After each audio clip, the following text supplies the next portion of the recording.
She was a Lagos girl building a quiet life in Seoul. Graduate student. Sharp mind. Zero interest in trouble. Then she walked into a restaurant in Itaewon and saw a man sitting at a corner table. He wasn't the loudest one there. He wasn't doing the most talking. But every single person at that table kept glancing at him before they said anything. Like they needed permission just to breathe in his direction. His name was Park Juno. And he was not what he appeared to be. Not even close.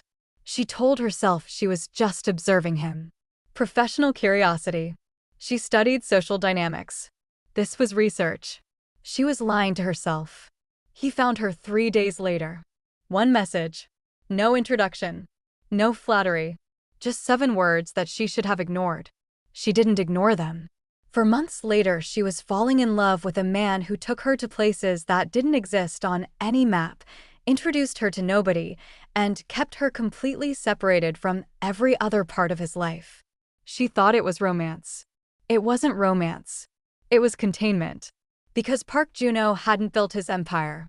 He had inherited it. From his father. Who inherited it from his. And the night Amara woke up on his couch to the sound of his voice in the next room, speaking in a tone she had never heard from him before, cold and final and completely stripped of the man she thought she knew, everything changed.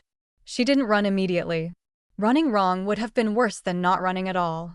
So she did something that took more courage than running ever could. She performed normal for 2 weeks while quietly building an exit underneath the surface. Friday morning. 1 bag. No note.